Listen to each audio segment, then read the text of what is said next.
لو أنزلنا هذا القرآن على جبل لرأيته خاشعا أنزلنا هذا القرآن على جبل لرأيته خاشعا أنزلنا هذا القرآن على جبل لرأيته خاشعا متصدعا من خشية وتلك الأمثال نضربها للناس لعلهم يتفكرون.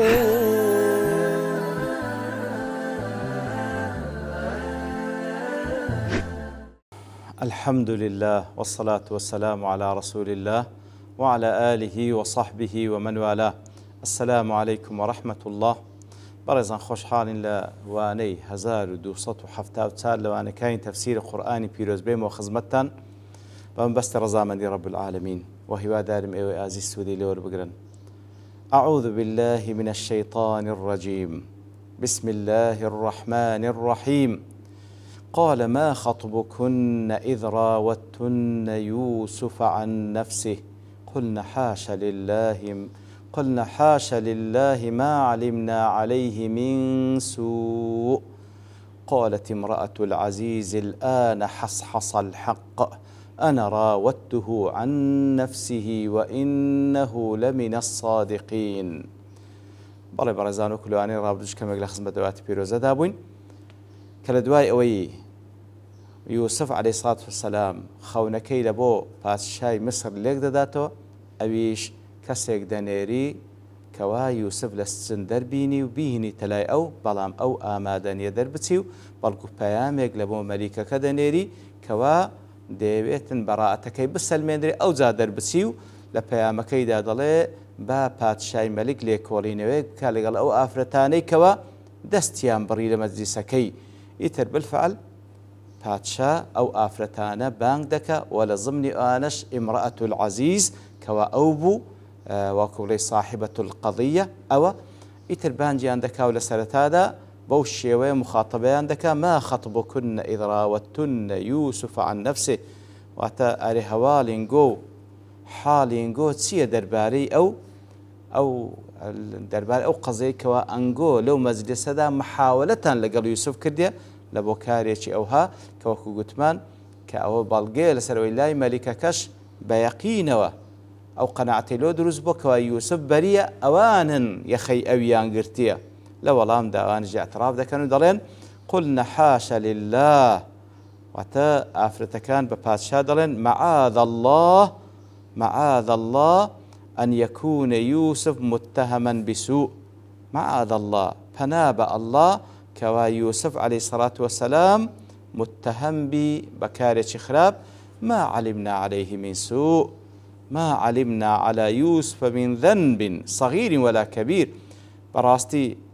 پەنا بە الله تعالى کەوا یوسف عەلەیهی الصلاة والسلام کارێکی ئەنجام دا بکارێکی خراپ، بەڵکو ئەوەی ئێمە زانیتمان هیچ شتێکی خراپمان نەزانیە دەربارەی یوسف، هیچ تاوانێکی کچکەیان گەورە نەمانزانیکەوە ئەو کەسە ئەنجامیدا بە هیچ شێوەیەک. ما علمنا عليه من سوء، کەواتە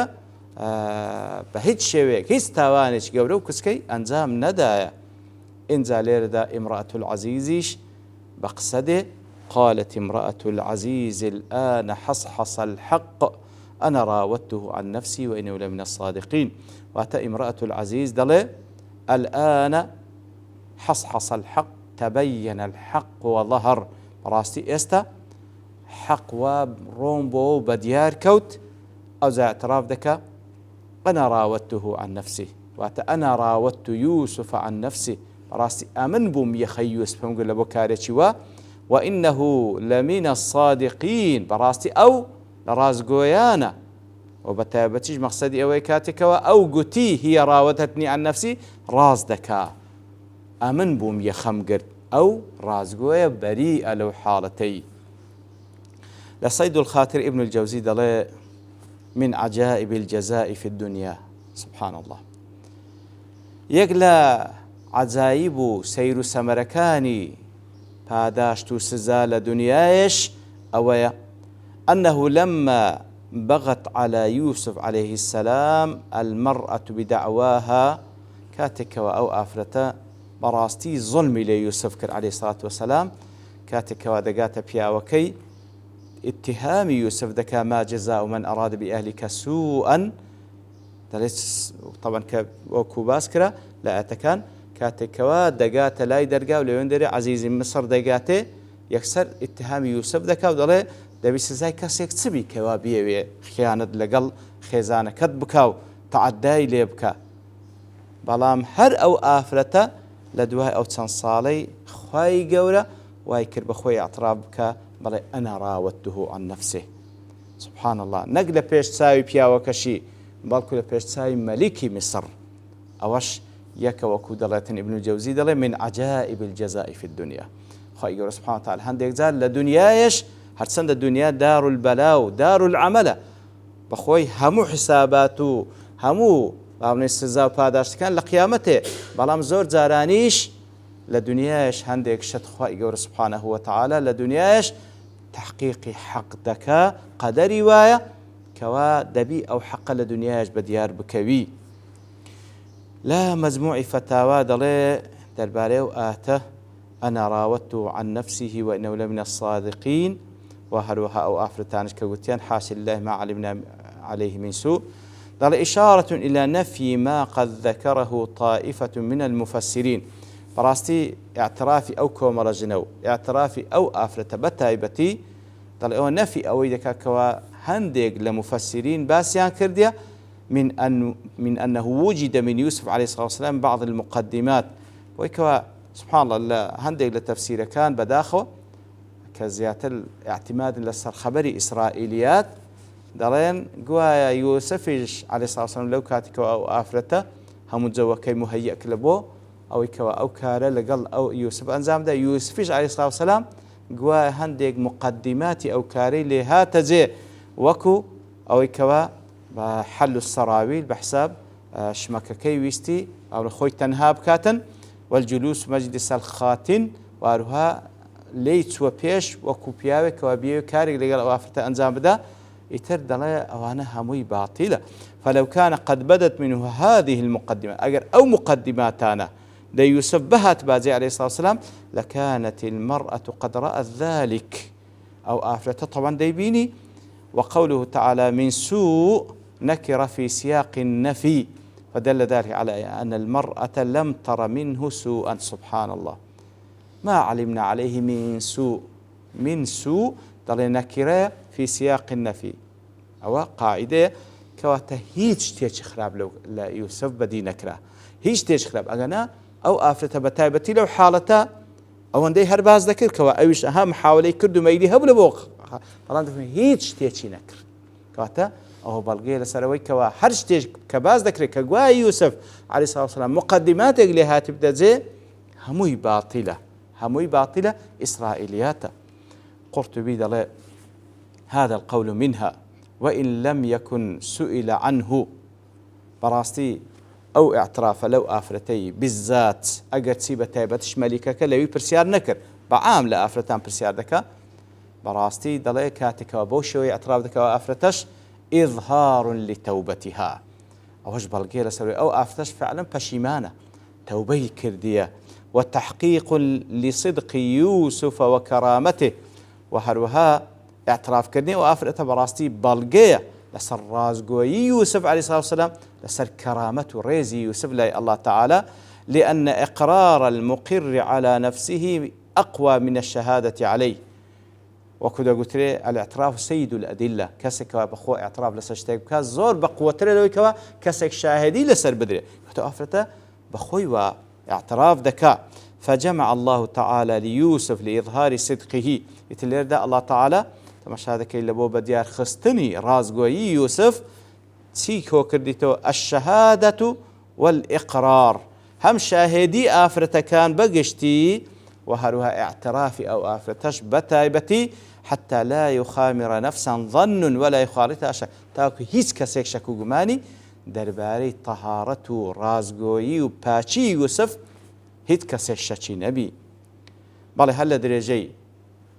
قسكاني دا فرمي ذلك ليعلم أني لم أخنه بالغيب وأن الله لا يهدي كيد الخائنين ذلك ليعلم أني لم أخنه بالغيب أي واتا آفرتك دلي هل درجة قسكاني امرأة العزيز دلي ذلك الإقرار والاعتراف بالحق أو اعترافي كوابحق أمن دي كم ليعلم يوسف أني لم أكذب عليه تاوك يوسف بزاني تو استأمن دروي لسر أو ناكم ولم أرمه بالذنب وهروها به الشويك جناحي ياخذ تومتي ناخم بال أو بالغيب في حال غيبتي عني أجرتي للاي منيش ني استا أجرتي دوري شلمن بلام أمن تومتي نادم بال أو بهيج شويك درو لسر أو ناكم اعتراف بحق دكم اتر أو زاناني كبا بوشي ويلي كان دايتو كوا أو هل درجي قسكاني أو آفرتي كاعتراف دكا بوي كوا أو محاولة لقل كذي يوسف بريئة وبهيش شوي شيء دلي أمن آمادنيم جاري شركة درو لسر يوسف بكمو وبا يوسف بزاني كأمن اتهامي أو ناكم أجرتي أوج ليرة موجود نية أواني كوا بوشي ويلي كان دايتو ابن تيمية أبو حيان ابن القيم قاسمي محمد رشيد رضا وهو ابن عاشوريش بهماشيوه سعدي دلي يحتمل أن مرادها بذلك زوجها أويش عبد الرحمن بن ناصر سعديش دلي أو قسي لدرجة قسي آفرتكية بلام لوانية احتمالا ما بستي بياوكي بي نق ما بستي يوسف بي واتا با بياوكي بزاني كاتك ومني اعترافم كردية كأمن محاولة لقل يوسف كردية بلام خيانتي شمنا كردية ويكوا مجرد محاولة بوه هيش تيدي كروي ندايا وبهيش شويك أو كارت تواو نبوه كوا ببي تماي أويكا زيناو ياخد خيانتي شي تواو لسر جيغاي أو روي دابي ويحتمل أن المراد بذلك ليعلم يوسف حين أقررت أنا الذي راودته أنه صادق أني لم أخن في حالة عيني عبد الرحمن بن ناصر السعدي قال احتمالش ما بستي يوسف بي بويك وراستا محاولة كذية بلام استا خيانتي لقلناكم تومي ناخم بالي والاحتمال الأول هو اختيار ابن كثير كواتا احتمالية كمش كوا دلي أول درجة قسكاني امرأة العزيز بلام ما بستي بيا وكيتي كوا بس محاولة ملقل يوسف كردية خيانة ملقلنا كردية وقيل القائل هو يوسف هندي أشدرين ذلك ليعلم أني لم أخنه بالغيب أصلا أو قصي يوسف عليه الصلاة والسلام قصي آفرتكنية ما ناكش وهذا قيني ما فعلته من عدم خروجي من السجن مع رسول الملك كاتك أومك كاتك نيردي باتشاها تلويكوا لقلي لسزن در بسم كدر نسويمة وكاتك لباتشاها كداوام كردية كوا ليكورنيوب كالقل أو أفرتاني كوا دستخويا بريا إنما فعلت ليعلم العزيز أني لم أرتكب فاحشة مع زوجته في حال غيبته عني تاوكو عزيزي مصر بزاني كوالوي بروم بيتوا كأمن بفعلي هيز فاحشيكم أنزام نداري الخيزانك لكاتك ذاك أو موجود نبوة أو هاش ديك درايتوا وممن اختار هذا المعنى أو كوابوش ويلك دنو ابن جرير واحدي كوادل زوربين مفسرين أو هذا وهو الزمخشري سيوطي وآلوسي شوكانيش دل زوربين مفسرين وهذا وهروها لبيواني سلف كوابوش ويلك دنو كذلك أو قول يوسف وكم مجاهد سعيد كري جبير عكرمة وهو الضحاك وحسن وقتادة وسدي ابن إسحاق وأن الله لا يهدي كيد الخائنين أي وصدعت بالحق لأن الله لا يسدد حيل من خان الأمانات كواتا أو زتلا أو قسي يوسف عليه الصلاة والسلام يالا قسي آفرتك بي أو هل درجة قسكية لو اعتراف بحق كردية تا وكل برأوي بتأكيد دزانم الله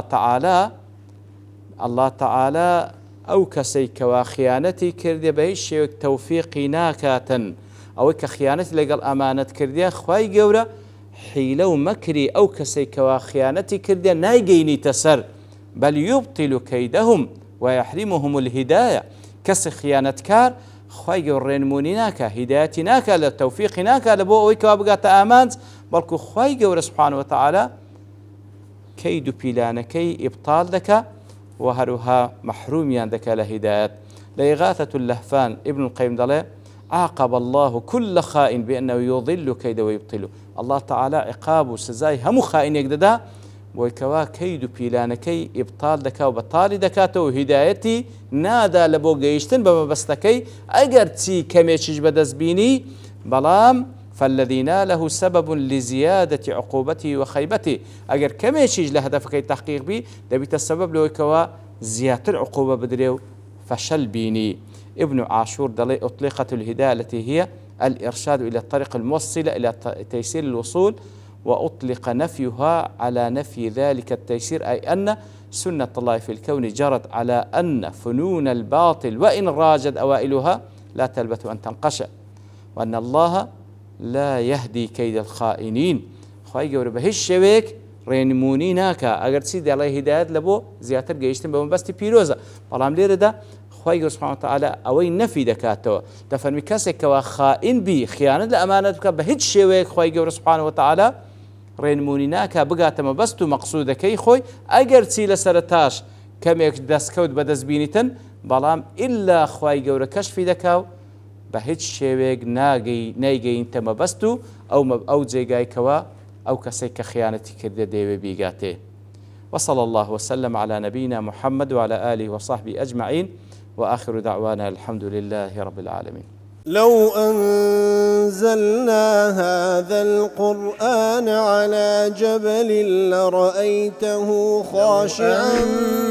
أنزلنا هذا القرآن على جبل لرأيته خاشعا أنزلنا هذا القرآن على جبل لرأيته خاشعا متصدعا من خشية الله. وتلك الأمثال نضربها للناس لعلهم يتفكرون.